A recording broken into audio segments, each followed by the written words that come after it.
2024 সালের 8ই আগস্ট থেকে বাংলাদেশের অন্তর্বর্তীকালীন সরকারের প্রধান উপদেষ্টা হিসাবে দায়িত্ব পালন করতেছেন ডক্টর মোহাম্মদ ইউনূস। 2006 সালে টাইম ম্যাগাজিন তাকে শীর্ষ 12 জন ব্যবসায়িক নেতাদের মধ্যে স্থান দেয়। ডক্টর মোহাম্মদ ইউনূস জাতীয় ও আন্তর্জাতিক সহ প্রায় 140টির উপরে পুরস্কার অর্জন করেছেন। আমরা সবাই জানি ডক্টর মোহাম্মদ ইউনূস হচ্ছেন বাংলাদেশের অন্যতম একজন ধনী ব্যক্তি, কিন্তু আমরা অনেকেই জানি না ডক্টর মোহাম্মদ ইউনূসের মোট সম্পদের পরিমাণ কত। আপনারা জানলে আশ্চর্য হবেন, বাংলাদেশের অনেক বড় ধনী ব্যক্তির থেকে ডক্টর মোহাম্মদ ইউনূসের সম্পদের পরিমাণ বেশি। এই ভিডিও দেখার পর আপনারা জানতে পারবেন ডক্টর মোহাম্মদ ইউনূসের মোট সম্পদের পরিমাণ আসলে কত। ভিডিওটি অনেক ইনফরমেটিভ হতে যাচ্ছে, তাই শেষ পর্যন্ত দেখতে থাকুন।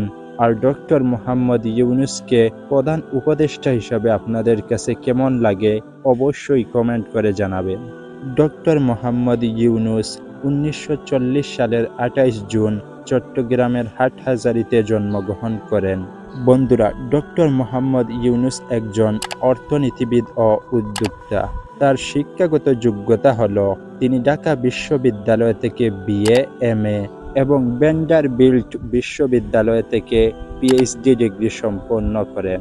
বাংলাদেশে প্রথম ডক্টর মোহাম্মদ ইউনূস গ্রামীণ ব্যাংক প্রতিষ্ঠা করেন, আর এই ব্যাংকই প্রথম গরিবদেরকে ক্ষুদ্র ঋণের ব্যবস্থা করে। 2006 সালে গ্রামীণ ব্যাংক প্রতিষ্ঠা এবং ক্ষুদ্র ঋণ ও ক্ষুদ্রবিত্ত ধারণার সৃষ্টির জন্য নোবেল শান্তি পুরস্কার লাভ করেন। বন্ধুরা, ডক্টর মোহাম্মদ ইউনূসের অনেকগুলা ব্যবসা প্রতিষ্ঠান রয়েছে, তার মধ্যে গ্রামীণ সিম কোম্পানি, গ্রামীণ bank, micro credit, Yunus world hostel Norway ইত্যাদি। তিনি কিন্তু বর্তমানে গ্রামীণ ব্যাংকের মালিক নয়। বন্ধুরা, গুগলের ইনফরমেশন অনুযায়ী ডক্টর মোহাম্মদ ইউনূসের মোট সম্পদের পরিমাণ $10 মিলিয়ন, যা বাংলাদেশি টাকায় 119 কোটি টাকা। এই তথ্যটি কতটুকু সঠিক তা জানা যায়নি। ধারণা করা হয় ডক্টর মোহাম্মদ ইউনূসের সম্পদের পরিমাণ এর থেকে অনেক বেশি।